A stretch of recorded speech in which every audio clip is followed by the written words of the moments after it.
चलिए हम लोग आज पढ़ने वाले हैं बाबू बेसिक पार्ट थ्री वास्तविक संख्या के। जो बेसिक हम लोग पढ़ रहे थे तो आज थ्री पार्ट है। उसमें जानेंगे कि विषम संख्या क्या है। तो जो संख्या दो से पूरा पूरा न कटे उसे विषम संख्या कहते हैं। जैसे 1, 3, 5, 7, 9 डॉट डॉट डॉट आगे भी हो सकता है। नोट में एक सूत्र है कि n लगातार विषम संख्या का योगफल होता है n स्क्वायर। ठीक है, यहाँ पर क्वेश्चन है कि 7 लगातार विषम संख्या का योगफल होगा।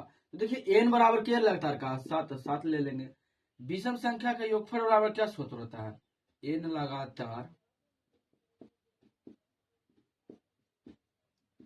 विषम संख्या का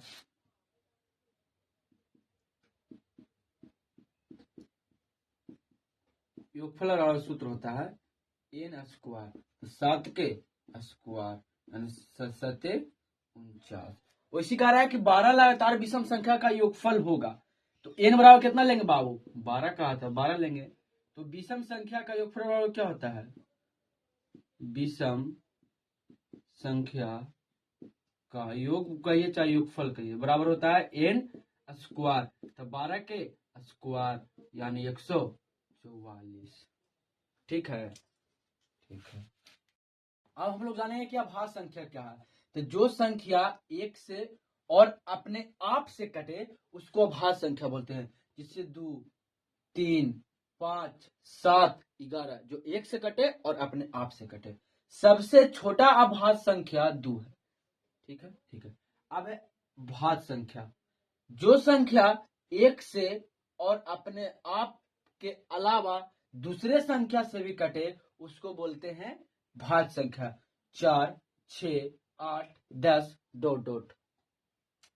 सबसे छोटा भाज्य संख्या 4 है। ठीक है, कहता है सभाज्य संख्या। तो जो संख्या साथ में न कटे उसे सभाज्य संख्या कहते हैं। जिससे 2 और 5 कभी भी अपने में नहीं कटेगा। 5 और 7 कभी नहीं कटेगा। 8 और 9 नहीं कटेगा। फिर एगो अभाज्य गुणनखंड। तो किसी भी भाज्य संख्या को उनके अभाज्य गुणनखंड के पदों में व्यक्त करना ही अभाज्य गुणनखंड कहलाता है। जैसे देखिए 40 के अभाज्य गुणनखंड में 3 का घात बताना है। सबसे पहले हम लोग 40 का घात अभाज्य गुणनखंड तोड़ेंगे। तो 20 दूनी 40, 10 दूनी 20, 5 दूनी 10। तो इसको कैसे लिखेंगे? 2 के पावर 3 गुना 5। कहा कि 2 3 बार आया है। और यहाँ पर के घात पूछा है 3 के। तो 3 का घात तो है नहीं, तो लिखेंगे अतः 3 का घात बराबर 0। अगर 2 बार आता तो 2 लिखते, 3 बार आता तो 3 लिखते। तो एक बार तो 3 नहीं आया था 0। वहां पर ये वाला अपना कर लीजिएगा। वैसा ही देखिए कहा कि 3 के पावर 2 गुना 4 के पावर 3 गुना 7 के पावर 2 में कुल अभाज्य गुणनखंड की संख्या बताना है। यहाँ संख्या बताना है, वहां घात बताना था के बार आया। यहाँ संख्या बताना था। देखिए ये भी अभाज्य संख्या है, ये भी अभाज्य संख्या, लेकिन ये भाज्य संख्या है। कहा कि भाज्य संख्या है, हम लोग अभाज्य संख्या का संख्या बताना है।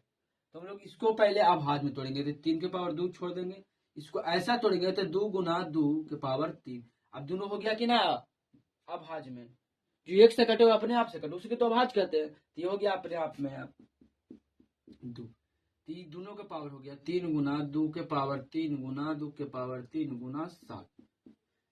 और जब सब के सब अभाज्य संख्या हो जाए तो पावर को जोड़ दीजिए।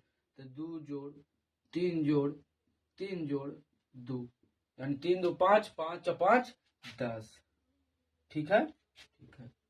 ये वाला कमेंट में बताइएगा आंसर। ये दोनों को अच्छा लगेगा तो लाइक करिएगा, सब्सक्राइब करिएगा।